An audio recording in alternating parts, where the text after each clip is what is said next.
Hello, everyone. In this chapter, I'll share my insights about the Pirelli Angel GT2 and Metzeler RoadTec 1 SE. We'll break it down into 4 sections. Section 1. Quick overview. Both tires perform well on dry surfaces, but not so great on wet surfaces. If you have specific needs, here's what you should consider.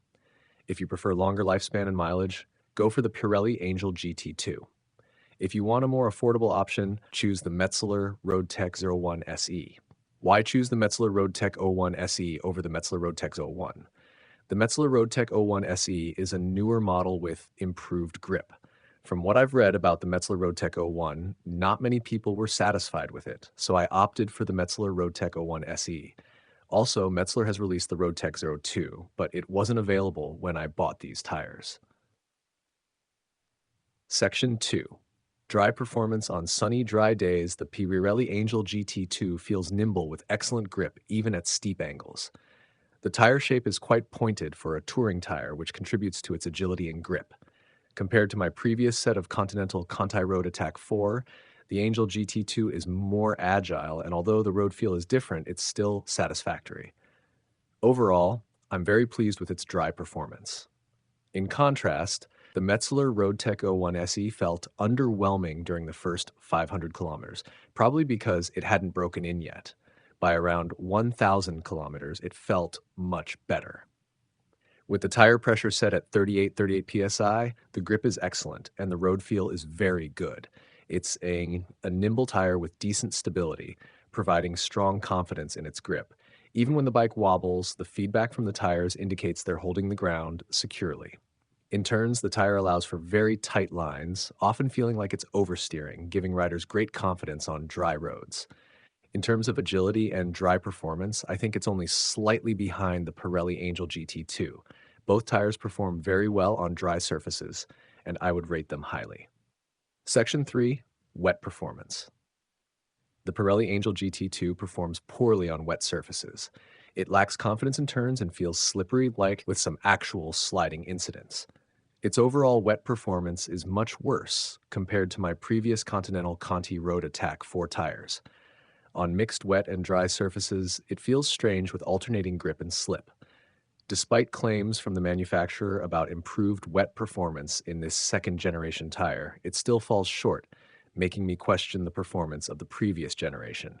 Judging by world-class touring tire standards, it barely passes. The Metzeler RoadTec 01 SE performs moderately well on uniformly damp roads without puddles, offering fair confidence and manageable occasional slips within expected control. This is slightly better than the Pirelli Angel GT2. However, even minor puddles cause noticeable slips, especially the rear tire, which can slip under throttle. In such conditions, maintaining a tight line in turns is challenging, often requiring trail braking to adjust speed and trajectory. If there are puddles in a turn, expect some slipping or adjust your speed with trail braking.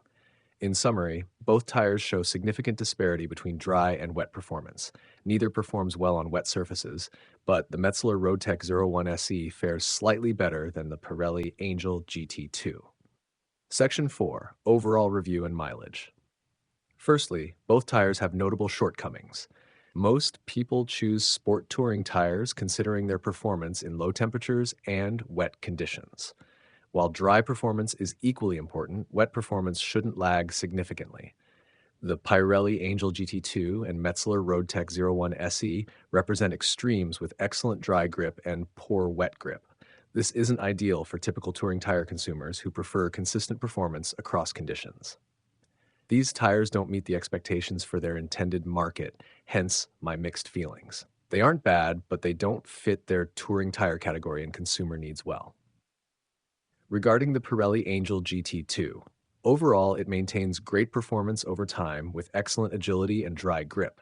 However, after a rear tire puncture and subsequent leaks, I had to replace it after 93,351 kilometers. From the puncture photo, I estimate I could have used it for another 3,000, 4,000 kilometers.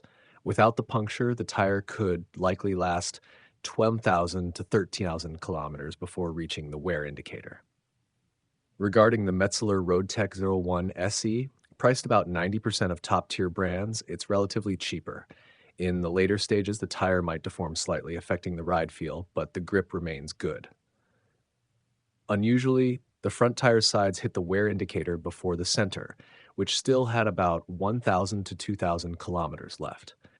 I replace tires when either front or rear hits the wear indicator, so I changed these at 8,000 kilometers. The mileage isn't very satisfying. Although it grips well on dry surfaces and is passable on wet surfaces, not reaching 1,000 kilometers before hitting the wear indicator is disappointing. However, considering its lower price, it's less disappointing. If you want to know more about the Michelin Road 6 GT, Continental Conti RoadTec 4, Dunlop Sportmax RoadSmart 4, and Bridgestone T32 GT, you can click on the link in the description to watch the video. Thanks for watching. If you have any questions or thoughts about the content we covered in this video, don't hesitate to leave a comment below. We love hearing from our viewers and value your feedback. See you next time, and goodbye for now.